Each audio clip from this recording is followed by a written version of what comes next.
Hello, friends, and welcome to the Optimized Advisor Podcast, where we focus on optimizing the well-being and best practices of insurance and financial professionals today. On this show, our objective is to help you optimize your life, optimize your profession, and learn from other optimized advisors. I'm your host, Scott Heinela. We hope you enjoy the show. On today's episode, I had the good fortune to sit down with my good friend and esteemed colleague, Bart Zandbergen. With over 3 decades of dedication and service, he's an esteemed certified financial planner and founder and CEO of the Zandbergen Group. As a nationally recognized authority in financial planning and investment advising, as well as a certified divorce financial advisor, he has devoted his full career to guiding clients to a life of purpose and financial freedom through personalized financial planning. His integrity, laser-sharp focus, and skill at guiding his clients' financial future led to him being recognized as one of the nation's top 1% of financial advisors, according to Forbes magazine. He's also been selected as one of America's best financial planners, according to the Consumers Research Council of America. And last but certainly not least, was recognized as a 5-star wealth manager for 5 years in a row by Orange Coast magazine. I hope you enjoy this episode on mindset. Hello, Bart Zandbergen. Hello, Scott.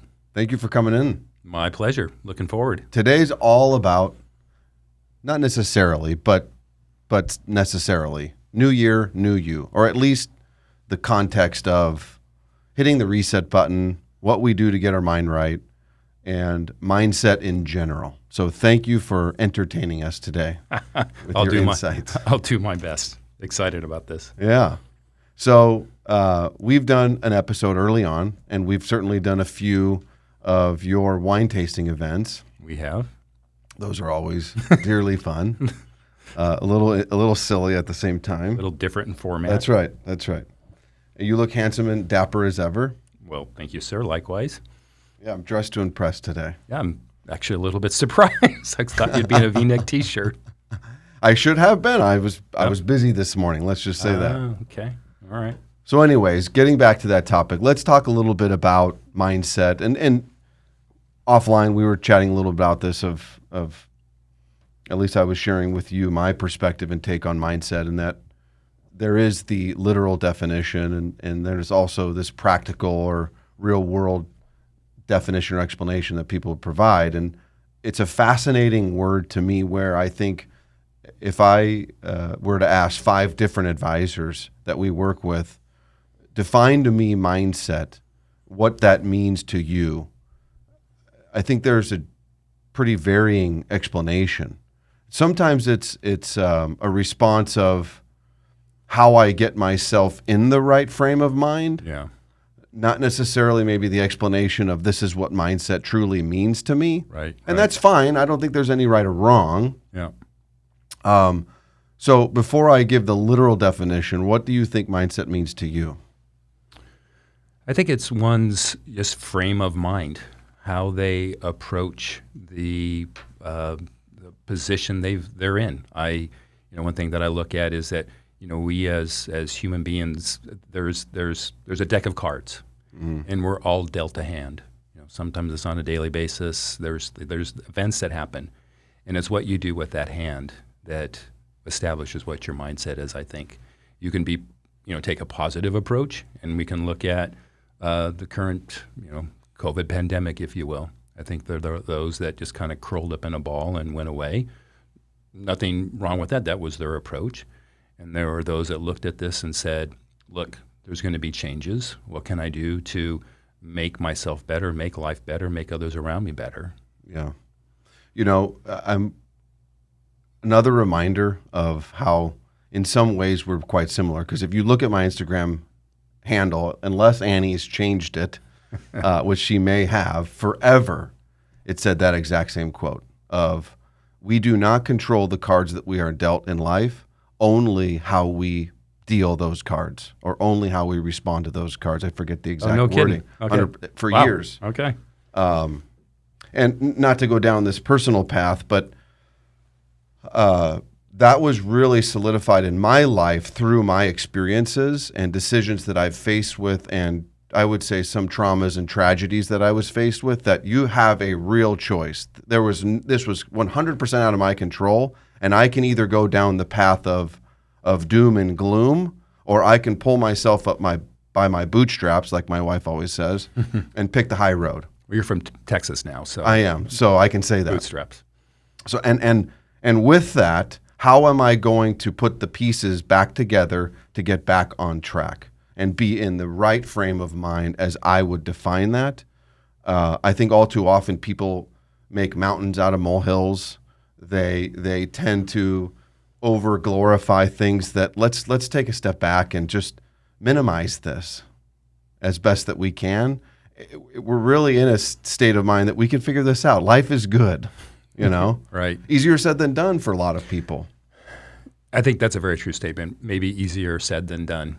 I mean, as you were saying that, I'm thinking about something that, to a certain degree, it's a pet peeve for me. But I'm also, it's not black and white. So every situation, every tragedy, every trauma is different. But as a rule, I think many people will say, "Oh, I can't do this because this has happened to me." Mm-hmm. I was in a bad. I'll just pull one. I was in a bad relationship, so I no longer can have good relationships. Well, why not take that bad relationship, figure out what was wrong, learn from it, get counseling, get therapy, make yourself right, and then go out and get a good relationship. I mean, that's one example. There are certainly more significant traumas. You know, I had a bad childhood. My parents were awful. Well, guess what? Right. You know, 50% of the people have had, bad childhood, whatever your definition of bad childhood is. Am I really the nucleus of the universe, or can I look beyond that and say, there's other people like me? And by the way, I realize that when I say that out loud, I don't want to minimize, because there are some definite tragedies that require more, and so I don't want to put a blanket statement on it, but it just as a lighter general rule, learn from things and just don't let it become part of your identity. Yeah. So there's two types of mindsets, specifically growth mindset and the fixed mindset. The fixed mindset is the one that you referenced, where failure is the limit of my abilities, per se. Okay. The growth mindset is failure is an opportunity to grow. X has happened to me. I can learn from this. How am I going to learn from this? Exactly. Glass is half full. Yeah. Not it's empty and I'm at the bottom. Some other statements that we can use. I can learn to do anything that I want. Growth mindset. Feedback, criticism is constructive. Tell me what it is that I can do to be better, because I want to learn from honesty, critique, if you will. I'm okay with that. That's a growth mindset. The fixed mindset, I'm either good at something or I'm not. Not good. Yeah. My potential is predetermined. My life is what it is. This happened to me. I was raised by, using the example of my childhood was this. I am a product of that, and it cannot change. That is fixed. Mm-hmm. There is so much of that in today's world. I'm definitely critical of myself, I'll be honest. And I find myself just naturally in some cases, although I would say generally I feel life. So it's kind of this dichotomy for me of I really believe and feel like my life is blessed. There's so much positive in my life. Part of it by luck, part of it by chance and creation. At the same time, I also find myself overly critical and sometimes a little bit of that fixed mindset. So I guess you could have a little bit of both. Do you tend to fall in one or the other? Oh, absolutely. The growth. Growth. Yeah. Always and always has been. I think the growth was learned and practiced. I think early on, probably fixed. But just through maybe teenage years.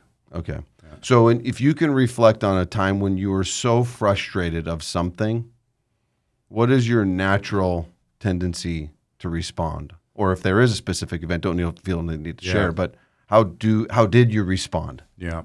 I think early on I did spend more time just spinning down, a black hole and just, self-pity and so forth. And even if I look now, I've had, in the last 20 years, a handful of traumatics over dramatized, but, significant events. I'll spend a good day or two, just kind of licking my wounds. But then, I snap out of it and realize, okay, this is what's happened. This was the hand I was dealt. What are you going to do? Right. What is my path from this point forward? Right.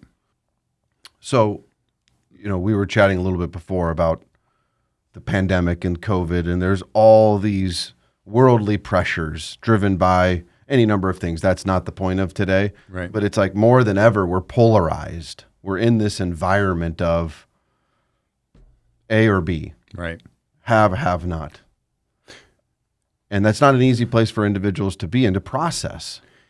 You have your science behind it on your fixed and growth. Something that I've learned just from life experience, and a lot with clients as well, and people in my life.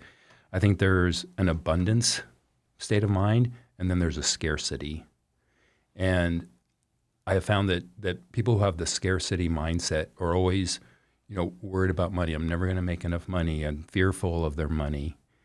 And the ones with abundance are not that they don't care and are not careful, but they're not fearful that, of am I going to have enough money to survive today, to year, to retirement? They're just looking forward and have more positive attitude. And I've seen that to be quite evident. And what's interesting about that in the context of our world, which is financial planning, wealth management, you probably have some clients, or you've had some over the years, where you really are abundant in using financial stability as the metric or the measure. However, their mindset was so scarcity, they probably never got over that. Well, here's a perfect example, and this is more textbook, and it goes to your fixed mindset. The Depression era babies. So there's still people alive today from the Depression. There were children then. Their parents raised them, so it was a learned behavior. Are we going to have enough food? Are we going to have money? I know people have clients with millions of dollars and are worried whether they're going to survive and will not spend their money for anything. I, as the advisor, have been suggesting, take a trip, buy a car, do something. Mm-hmm. And it goes to that mindset. It does. And not to your previous episode that you just did was on the topic of really defining true wealth. True wealth, yeah. And I think not to go down that tangent, but to briefly speak to that, right? Part of your process, part of your journey with your clients is in that mindset, probably helping them better understand. Let's talk a little bit about true wealth, and you can do this. Yeah. How do they respond to that? I mean, sometimes it's probably like pulling teeth. More often than not. Yeah. Like, buy this car. Let me send you the money. Right. You will be fine. Yeah. Abundance is your virtue. Yeah. Yeah. It's an interesting place to be. And, the statement right behind you, mindset's the only thing you can control. And it seems like some people, yes, that is true, but they don't seem to be in the driver's seat of that. Yeah. How do they shift? Yeah. I think that goes back to our previous, fixed mindset comes from upbringing, experiences, and just not the ability to think beyond that. Yeah. So here we are. It's January, and it's a new year, quote unquote, the new you.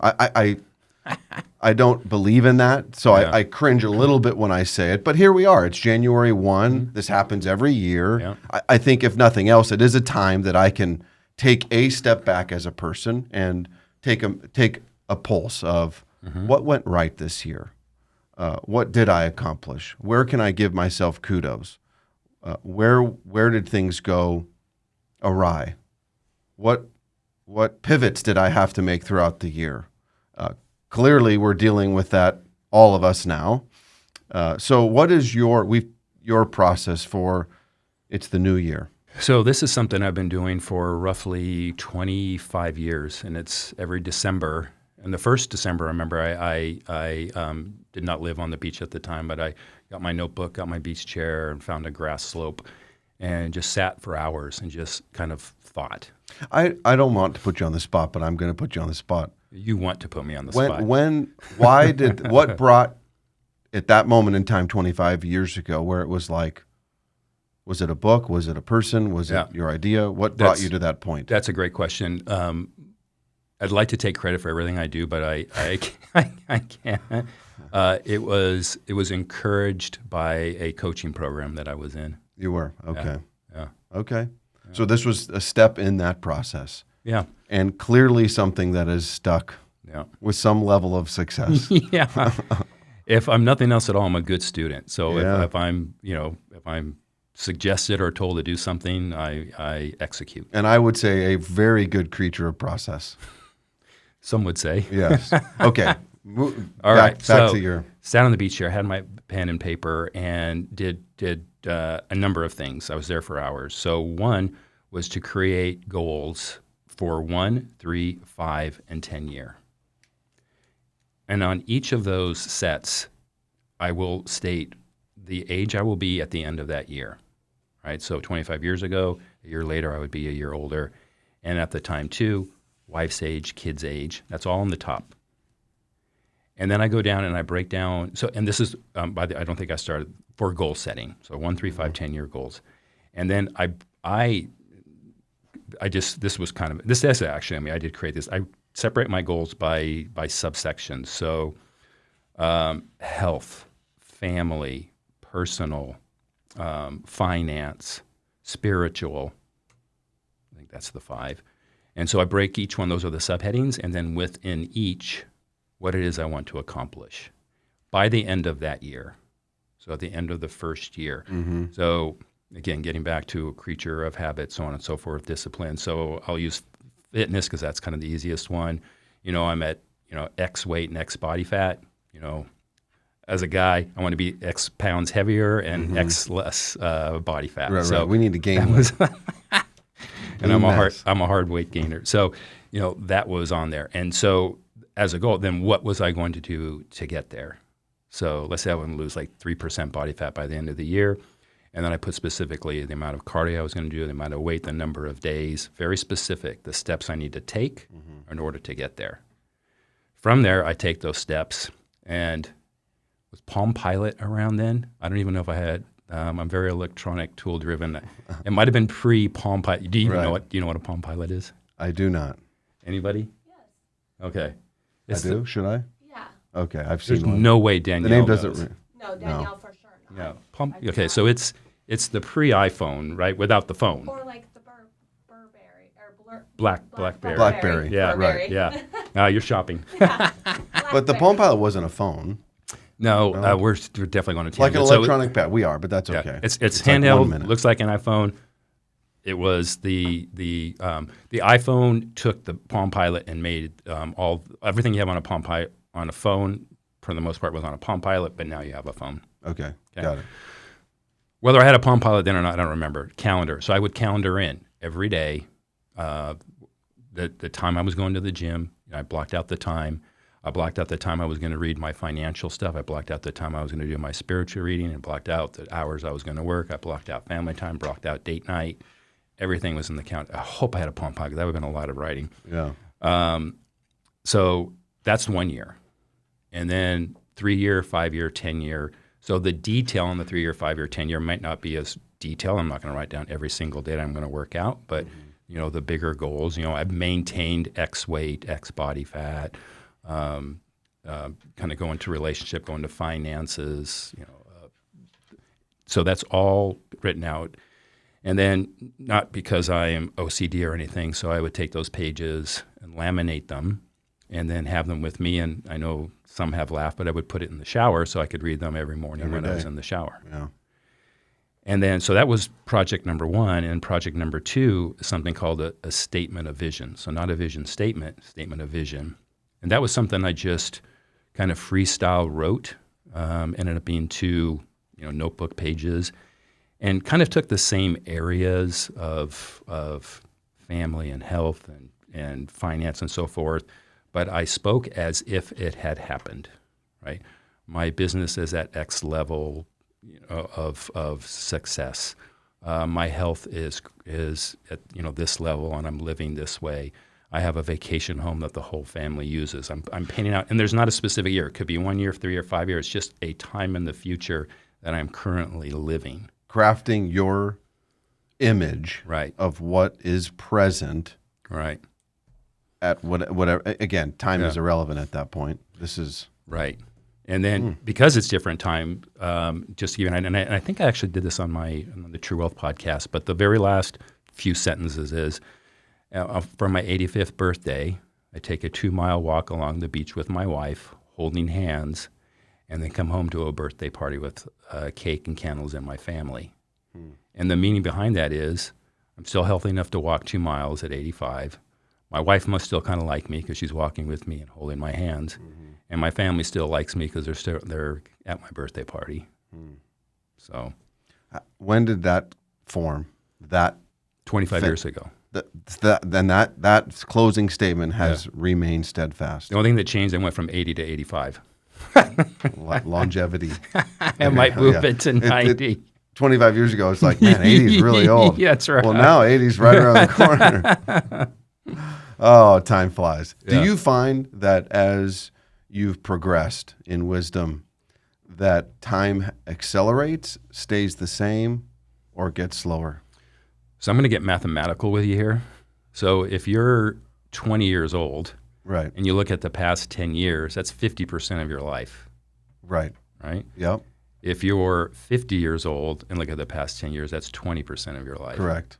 So faster. Faster. Much faster. Yeah. Yeah, 10 years seems like a drop in the bucket. Yeah, these days. people tell me that, again, just kind of this practical definition. It's like as I've aged, the years go faster, the days or, the lower metric goes slower. And I don't know if that's true. Oh, I don't interesting. necessarily have that feeling, but it's like the days seem longer, but the years go by faster and faster, and time accelerates as I get older. To your point, using analytical as description, it does because it represents a smaller percentage of your life. Right. I know that we're both still working hard full time, so my days fly by still. Fly by. Yeah. Yeah, fly by. Maybe if you're sitting at home all day, they go by slow. Or golfing 2 rounds a day and all that. Okay, so that is a process. I would define that as your process to get yourself in a shaped mindset of how I'm going to approach the year. I would imagine that there were times in your career, in your life, where it was really hard to get on the right mindset. Can you recall upon a period of time and what you did or how you, an event, a description, a process that you went through that righted the ship, so to speak? So, there certainly, I can't say there was an event. I think it's, this isn't meant to be anything but the truth. It's just my method of discipline and stick-to-itiveness, and probably my informal OCD that, this is something I'm supposed to do, I'm going to do it. Right. So there was times where I didn't feel like it, didn't feel right.